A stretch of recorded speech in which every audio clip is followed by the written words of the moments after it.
būs video sērija par to, ko mēs mācījāmies jau tortes sistēmā, bet nedaudz no citas puses. Tā, lai sanāk tiešām interesanta faktūra, jeb tekstūra. Šādi skaistas virsmas var izmantot, radot dažādus jaukto materiālu radošos darbus, tālāk uz tiem zīmējot, rakstot, radot no tā nodomu kartītes. Vai vēl kaut ko citu. Jebkuru skaistu mākslas darbu var sākt ar šādu te faktūrainu virsmu. Un vispār, viss cauri darbojoties katrā vienā no kārtām, jeb soļiem, mēs izbaudām krāsas, mēs izbaudām materiālus, faktūras un, protams, radošās dzirksteles. Jūs redzēsiet, cik tas ir aizraujoši, interesanti. Un šī procesa laikā mēs piedzīvosim, ko tas nozīmē ļaut iet. Pastāvīgi liekot klāt radošajam darbam krāsas, raibumus, līmējot papīrus, tas, kas notiek, ir pierastā zīmējuma kārta, kļūst tik pierasta, ka mēs tai pieķeramies. Tā mums liekas tik skaista, mums izveidojas īpaša saikne. Un tad nāk jauna kārta un jaunas lietas. Tad ir grūti ļaut iet projām esošajam. It īpaši, ja tas iznācis ir skaists. Un tad vēl ir vēl viena puse. Tā ir neglītā fāze. Vienu brīdi radošais darbs atgādina hausu, un esam pa vidu nožēlai, ka esam sabojājuši iepriekšējo kārtu, un neredzot iznākumu šķiet, ka nekas skaists vairs neradīsies. Arī tas ir mentālā muskulīša vingrinājums.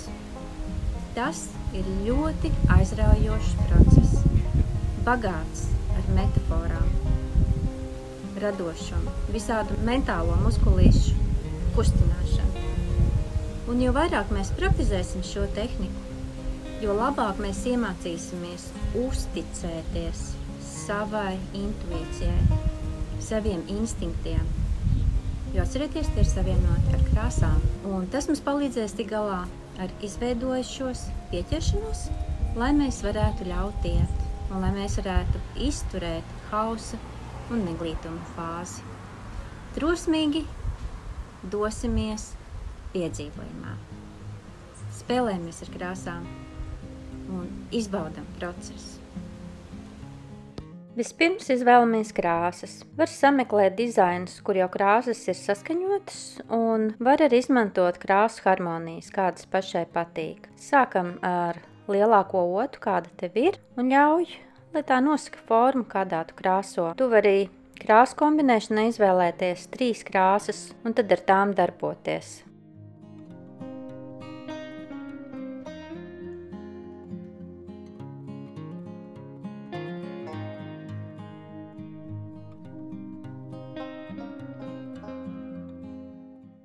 Es šeit arī krāsoju raibumus ar to otro krāsu. Un pēc tam sākas ļaušana iet. Un mēs krāsojam tur tālāk punktiņus. Bet, kā jūs redzat, es paņēmu otru papīru, jo man ļoti interesēja, kas sanāks ar citām krāsām. Un man īstenībā patīk vienlaicīgi ar 2 radošiem darbiem darboties, jo kamēr es novēršu uzmanību no tā pirmā un darbojos ar to otru vai trešo vai citu mākslas darbu, tikmēr es kaut kādā veidā tā kā iegūstu citu perspektīvu par to pirmo. Un šī nav tīri baltā krāsa, ar ko es lieku tos raibumiņus virsū, bet šai te baltajai krāsai es piejaucu nedaudz to oranžīgo.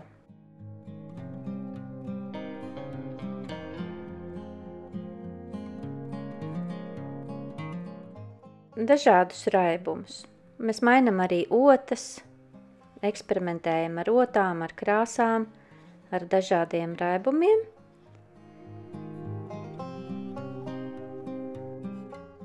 Mainam otiņas tipu, tad apaļo, tad plakano.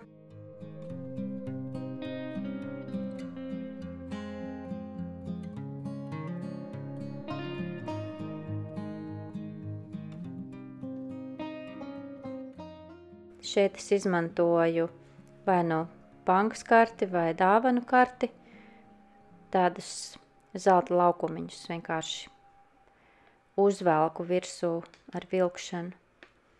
Tā kā ne tikai otas var izmantot, bet arī daudz ko citu. Un, kā jūs redzat, pamazām ienāk šis faktors, kas saucas ļaut iet.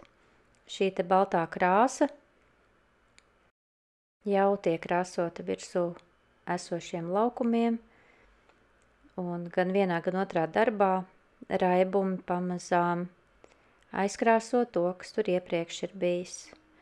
Tas ir aizvien vairāk šī spēlēšanās ar to, ka mēs mainam to, ko esam radījuši. Sākam arī kādas smalkas detaļas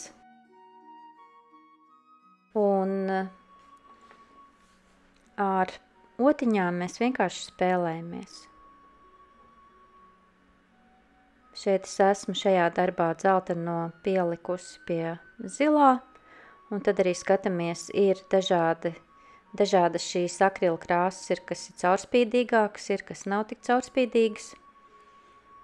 Nākamais solis sameklēt kādus dūdlinga elementus un dažās no daļām vienkārši kaut ko uzdūdlingot, kas man personīgi ārkārtīgi patīk, ko es ļoti daudz izmantoju mākslas žurnālošanā. Es izmantoju šāda te veida raibumus, ar otiņu saliktus gan otiņas sāniem, gan veselu otiņu, tur ir ļoti daudz dažādu kādus raibumus ar otiņu salikt, un pēc tam ar poskapeni apvilkt. Tas ir ļoti kaifīgi, un ne tikai apvilkt, bet, kā jūs redzat, arī var izdūdlingot nedaudz. Un tas ir pār procesa izbaudīšana. Un tur iekšā tagad ienāk tādas smalkākas detaļas, un, kā jau es minēju, ar poskapeni, bet var arī ar jebkuru citu rakstāmo, kas nav uz eļas bāzes. Ja tev nav kāds cits akrila marķieris, tad tas nekas, tu vari ar citiem rakstāmajiem zīmēt. Tikai vispirms pārbaudi, kā tie reaģē uz ūdeni, piemēram, ūdenskrāsas zīmuļi izplūdīs, liekot jaunu akrila krāsas kārtu. Tāpēc nav ieteicams to lietot. Labāk jebkuru parastu krāsu zīmuli vai parasto zīmuli.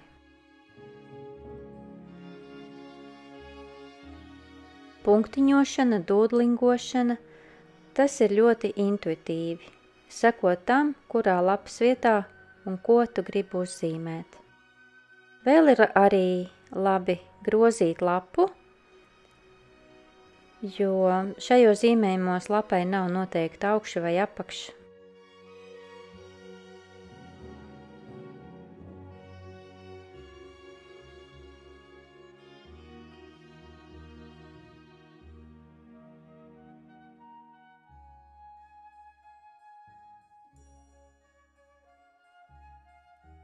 Mēs nemaz nezinām, vai nākošā kārta tos noseks vai nē, vai arī kā viņi spīdēs cauri un kādas krāsas mēs lietosim, kā jau es teicu, ir dažādas pakāpes akrila krāsas, ir kas ir caurspīdīgākas un ir kas nav tik caurspīdīgas. Un vienkārši atslāpst, relaksējies to visu darot un neiespringst uz rezultātu, jo te vēl nāks citas kārtas virsū.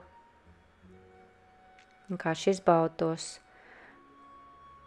raibumu radīšanas momentus. Un tā ir tāda ļoti tāda kaifīga spēlēšanās. Un arī nebaidies, jo ja kaut kas pārkrāsosies pāri, vai kaut kas nebūs tā kā vajag, tad vienkārši lai tā notiek. Un tas viss rada faktūru, un maini otas, spēlējies ar laukumiem, un krāsu izkrāsošana, jeb krāsu, kā parasti mēs sakam, krāsu pārpalikumu izkrāsošana, var būt šādā veidā izdarīt. Mēs radam dažādus raibumus, un tādā veidā sanāk, ka mēs strādājam vienlaicīgi vairākām 2, 3, 5, varbūt pat vēl vairāk lapām. Mēs kaut kādā lielākā, ilgākā laika posmā šādā veidā apstrādājam tās lapas un liekam atkal raibumus klāt un viņus apvalkam un atkal apkrāsojam, un tā var ļoti ilgi spēlēties ar krāsām un pētīt, kā šīs krāsas sajiet kopā un kā viņas savā starpā sadarbojas. Tāds ļoti feins process. Tieši šī tekstūra, jeb faktūra vai arī reljefotā virsme ir tā, kas šos radošos attēlus darīs par patīkamiem mākslas darbiem. Pēc taustas mēs pataustīsim, mums ļoti patiks. Citreiz kaut kādas krāsas spiedīsies cauri, citas būs necaurspīdīgas.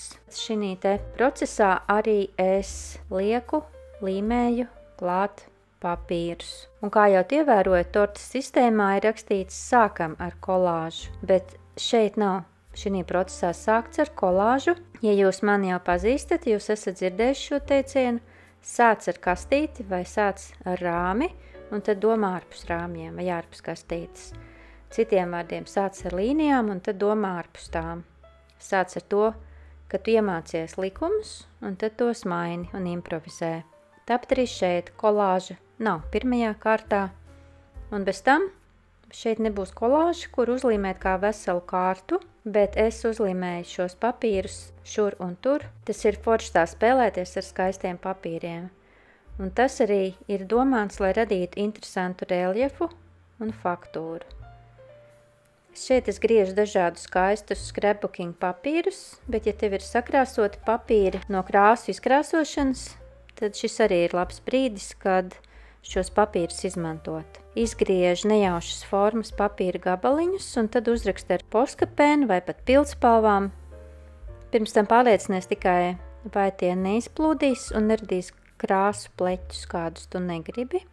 Tas uz kaut kāda cita papīra vienkārši pamēģini, vai šie rakstām rīki kaut kādā veidā nereaģē uz akrila krāsu pēc tam. Vēl var arī ar zīmuļiem vai parastiem zīmuļiem un raksti uz šiem papīra gabaliņiem, un tiem papīra gabaliņiem jābūt nav ne milzīgi lieliem, ne arī pārāk tādiem sīkiem, un šajā vingrinājumā uzraksti savas domas uz katru no šī papīra gabaliņiem, uzraksti par emocijām, sajūtām, kāpēc tev patīk krāsot, kāpēc tev krāsas kaut kādā veidā uzrunā, un vienkārši intuitīvi atkal kaut ko raksti par to, tieši par patīkamo. Īstenībā tas, ko tu uzrakstīsi, tu to nevarēsi vēlāk izlasīt, tāpēc necenties rakstīt pareizi vai sakarīgi, vienkārši raksti to, ko jūti par šī krāsainā papīra gabaliņu vai par šo procesu, vai arī jebko attiecībā par šo mākslas darbu. Fokusējies uz to, kas patīk,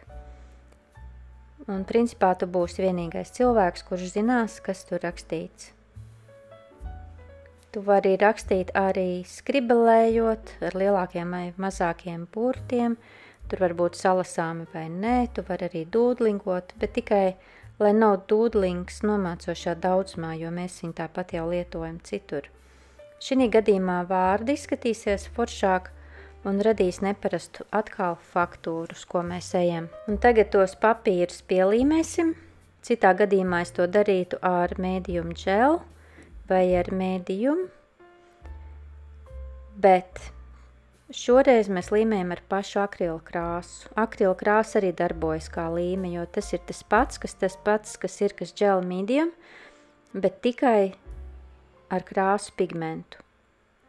Ja tu gribi krāsu atšķēdīt, lai tā būtu caurspīdīgāka, tad nekādā gadījumā nelieto ūdeni, bet ļoti labi ir to darīt ar gel medium. Atšķirībā kā es darītu parasti ar gel medium, kad es noklātu visu papīra gabaliņu, šajā gadījumā ar krāsu es noklāju tikai līmējamo pusi. Kā jau jūs jūtat, šis ir jau drosmīgāks solis ļaušanai iet. Tu vari arī pievienot kādus papildu raibumus. Spēlējies arī pētot, kā dažādas krāsas izskatās. Izmanto to, ka citas ir caurspīdīgas, citas ir necaurspīdīgākas. Spēlējamies, eksperimentējam.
Tagad liekam savus radošos darbus nožūt, un nākamajā video turpināsim. Ļoti ceru, ka tu izbaudīsi šo emocionālo krāsu un raibumu procesu, un turpināt.